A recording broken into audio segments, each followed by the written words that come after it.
Anonymous. I'm Stephanie Sebbing. Today I am wearing a very ugly Christmas sweater because I'm going to show you how to take those and turn them into a beautiful pair of mittens. This makes a great Christmas gift, so you can download the pattern at quiltaddictsanonymous.com. And I also have a few of these sweaters that I've handpicked that would make great mittens that you can get along. It's bundled with the pattern and then the fleece you need. So you just have to pick up one item and then you have everything you need to make your mittens. So you can check that out as well at quiltaddictsanonymous.com. So let's get started.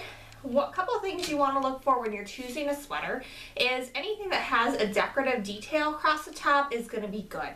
That will provide a nice little detail on the fingers of the mitten, and that's always a good thing. A couple other things you want to look for is a cuff that is ribbed. That means it stretches out like that, and it kind of tapers as you get to the sleeve. That helps because we're going to use this for the cuff of the mitten. It helps keep it nice and snug and keeps all that cold winter air out.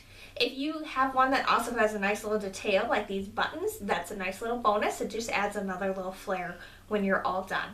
So the first thing I'm going to do here is I'm going to lay my sweater out, and I'm actually going to cut up the side seams and across the shoulder and the arm seams as well. And right now we're just going to set the sleeves aside and we'll use those later. So I finished cutting my sweaters apart, and now what I need to do is fold them right sides together along the center seam. So it will be like along the center of your chest or the center of your back. It's the fold line that you want to fold on. And one thing that I'm making sure I'm doing is I'm making sure that I'm lining up all these lines of this Fair Isle knitting, because I want to put the top of my mitten pattern at the top of those lines so that I can match them up when I sew them together. Now I can pin my pattern pieces to the sweater, and I'm using the medium for this one. The medium fits most women's hands. The small is good for adolescent children or teenagers, and the large is good for men. But go ahead and make a test out of fleece to see how it fits you before you cut up your sweater. So I'm going to pin my front, upper front, and my back are both going to meet at the tip of this curve. So what I'm going to do for each of those is place them so that they're right in line with the top of this Fair Isle pattern with that brown. And that way I'll be able to match that up, and it will look like the pattern is going all the way around the mitten, and it was really a professional job. Now this lower front medium, that really can go anywhere. Just fit it wherever you can find place on your sweater. And then you're just going to want to pin these in place, and then we're going to cut around them as well. Alright, now I'm going to go ahead and I'm going to cut out my pattern pieces.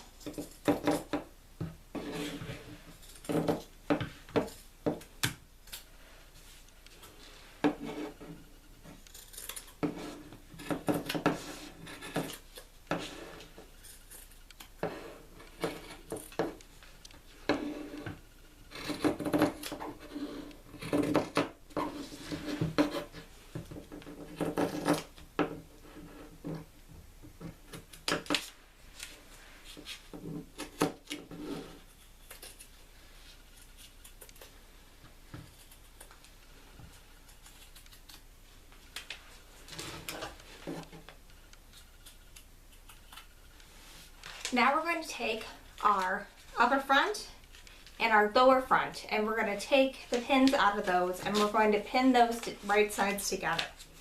And if you notice, on each one of these there are a couple of dots, and that's going to be our starting and stopping line for stitching. So you're going to want to make sure you put a pin there so that way you know where to start and stop when you're sewing. Alright, so I've got them with the right side up, and you can tell sometimes real easily what's the wrong side because it looks like a bunch of gobbledygook on the others. And others, if you're familiar with knitting, there's a knit side and a purl side. The knit side looks nice with all these little V's. The purl side has a lot of bumps like this one does. So that's another way to tell the right side from the wrong side. So I'm going to lay these right sides together, and this is also a good point to have a quality check because you always want to make sure that you have a right and a left. So if all your thumbs are both going the same way, then there is a problem at this point. You need to see what's going on. So at this point, we have thumbs on opposite sides of the hand, so we're doing good. So now if you recall, there are some dots here that we want to match up from our pattern pieces. And really that just tells you where you need to stop with a needle. So I'm going to go ahead and I'm going to put a pin in where one of those dots are. And then I'm going to come over to the other side. And I'm going to put a pin in on that side as well, even with where this dot is.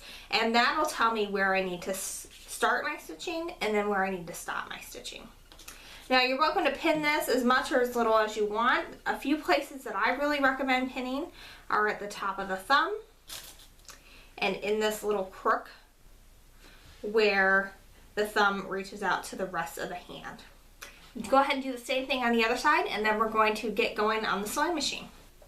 Now I've set my sewing machine up to do a 1/4 inch stitch, and then also I put on a special setting so that it will reinforce the stitches at the start and end of my stitching. And that's really important because we need to do that whenever you do garment sewing. So what I've done here is I've set my sewing machine up so that my needle is right over that first pin which marked where the dot was on our pattern. And what I'm going to do is I'm going to sew all the way around my thumb and then sew all the way to the end of this as well. And then the other side is the same way, except you're going to do it backwards. And I'll show both of those on the video. We're going to do a little bit of fast forward so that you don't have to sit through it all in standard time.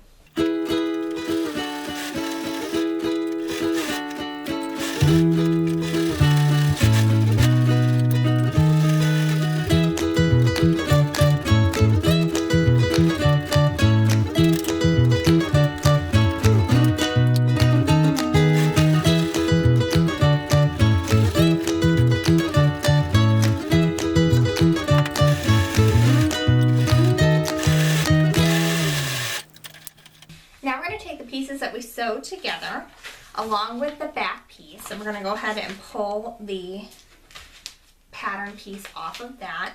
Don't throw that away yet. We're still going to need it to get the fleece lining. So again, I'm going to lay these so that the right side is facing up, and then I'm going to open up my mittens and I'm going to put the right side together. And again, this is another really good point to check and do some quality control and make sure that you have thumbs on opposite sides. Because if you had them both going one way, then you're going to have 2 rights or 2 lefts. You definitely want to have one of each so that you can wear your gloves. Now we're going to do a little bit of close-up work here because I'm going to match up all of these Fair Isle knitting lines so that you have a really nice professional detail when you put your mittens together, and no one will ever know that they're upcycled from an old sweater. Alright, so when you look at these, it's sometimes hard to tell from the back, but when you look at it from the front, when you put the right sides together, you can see that these lines come together. So we have a brown, a blue, another brown, white in between. Now you don't need to necessarily pin every single one of these color changes, but about every inch or so usually keeps you on track. So what I'm going to do here is I'm going to grab my pins, and I know that I've got my brown lines lined up here. And then I'm going to line up my next set of brown lines and pin that. And I'm just going to keep going up the row. This time about an inch up we have blue. So I'm going to get those nice and lined up. And if it doesn't fit exactly, it's okay because this is a knit, so there's a lot of forgiveness in that. So you can stretch and ease them in if you need to in order to get those lines to match up, because that's what people will look at. They won't really be able to tell if your pattern pieces didn't match up perfectly from a construction standpoint, but they will be able to tell if those lines are off. So I'm going to keep going around, and then the one thing you want to do is you're going to want to make sure that you tuck your thumb inside like this, and then make sure you put a little pin in where your thumb line is. And that's because we don't want to sew this thumb into the seam line, otherwise it won't move. So you just want to make sure that that is pinned and tucked nicely out of the way, like that. Then the only other pins that you absolutely have to do are you want to make sure you pin your bottom of your mitten. And you might want to put another one, you know, in between and maybe at that seam line to make sure that the seam line is going up toward the fingertips. But really the most important places to pin are going to be where these lines are coming together, because we want them to come together all the way around the fingertips as we sew them together. Now we're going back to the sewing machine, and I'm going to sew a 1/4 inch seam along all the sides except for the wrist, because we obviously want that open so that we can get our hand inside. Make sure you reinforce those stitches. That's going to be really important for this seam especially.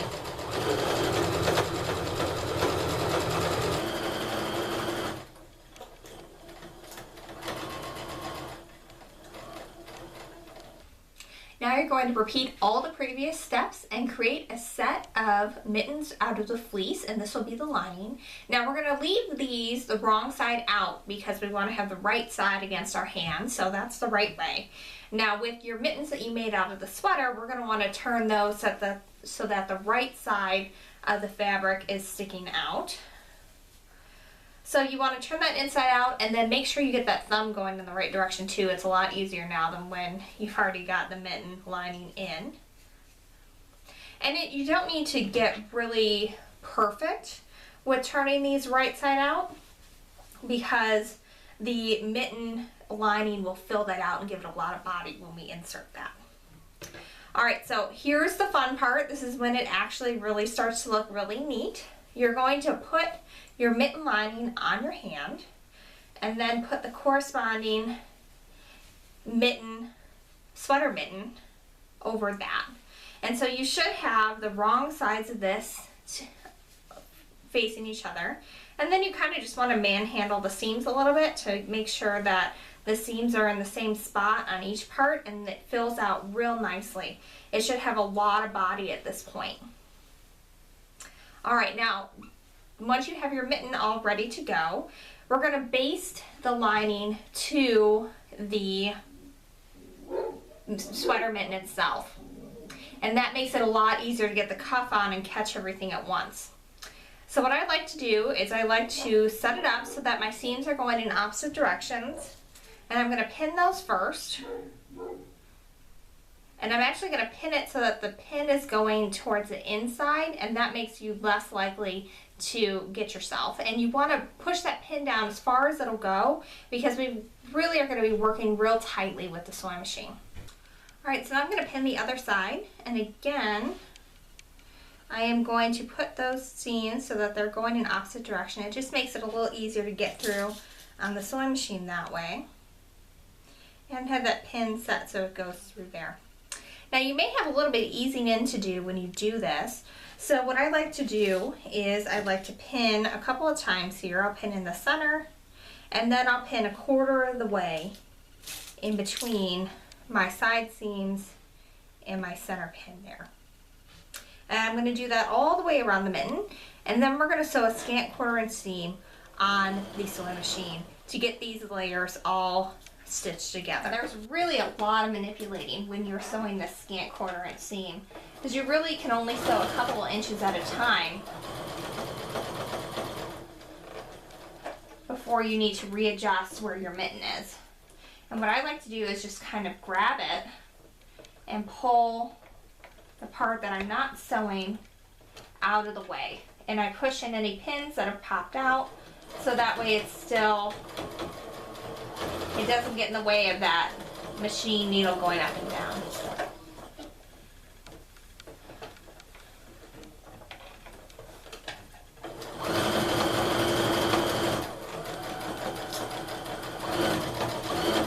And make sure you take out your pins. You definitely don't want to break a needle. That would be very bad.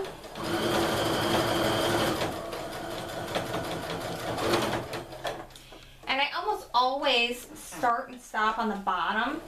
That way if anything hinky happens, it's going to be on the bottom of your wrist where nobody's going to see it. Alright, I'm going to reinforce my stitches.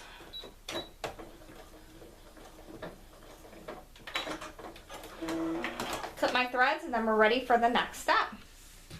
All right, now we just have to add the cuff to our mittens and they are finished. So now it's time to grab those sleeves that you had from earlier. And what I usually do is I usually do about 4 or 5 inches of the cuff for the sleeve, because what we're gonna do is we're gonna cut it off and we're gonna sew that raw edge to the edge of our mitten cuff and flip it over so that you won't ever see the raw edge. And then the actual finished off edge of the mitten will be the only edge that you see. So what I like to do is at least do like 4 or 5 inches, but if I have something like this one where there's ribbing, what I'll do is I'll go about 1 inch above where the ribbing ends, and that usually works out really well for folding over that cuff to conceal those raw edges.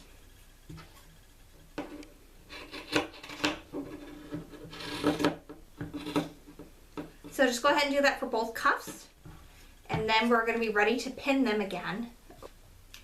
Alright, so I know this next step sounds like it doesn't make any sense, but I promise it works out. So you're going to take the right side of your sleeve and you're going to insert it against the lining of your mitten. So you're not going to do anything to it. You're not going to turn it inside out. You're just going to cut it off and stick it straight in your sleeve. And then what I like to do is I like to line up one seam with the seam line that I already have, and I'll do that with the same side of each mitten so that way there's some symmetry there. And then I just keep going the same way we did for the basting, where I'm going to pin on the other half of the seam. And then again, there might be a little bit of easing in that you need to do, but it's a knit, so that's really easy to make that happen. So I'm going to go ahead and pin in the middle and then quarter of the way in between the middle and the seam line, and I'm going to do that all the way around the cuff of the mitten. And now we're going to put it through the sewing machine, and this time we're going to sew at a regular 1/4 inch seam line so that way we can hide that basting stitch and you won't ever see it.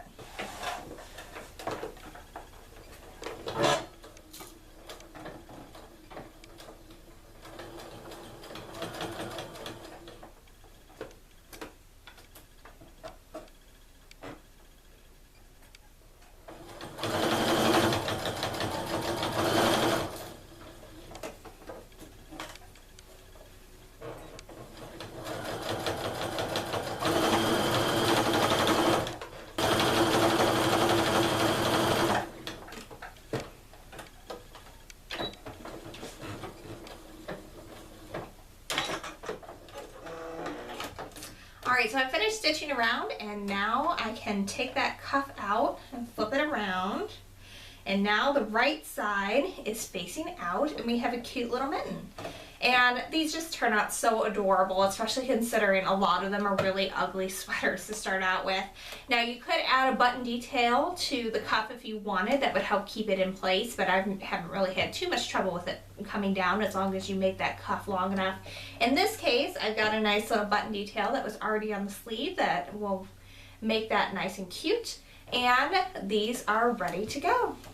So again, these make great gifts. They're really warm. I live in the Midwest where the winters can get pretty brutal and there's a lot of snow, and these definitely keep me warm as I'm driving to and from work and out shoveling snow. And they're cute and they're cheap to make. So definitely go raid your local thrift store or your old closet for sweaters that maybe don't fit anymore, or even if they have a little hole in them, you can cut around them. And also I used to do craft shows, and now I don't have time to do them anymore because this website has gotten too big, which is cool. But I'm basically unloading all of my old sweaters that I pulled to make these mittens from, and they've all been freshly washed and they have the fleece to go with them. So all you have to do is check out and you get the pattern, the sweater, and the fleece all shipped to you so that you can make your own upcycled sweater mitten. Thanks for following along, and even though we didn't do any quilting, I'll still end by saying happy quilting.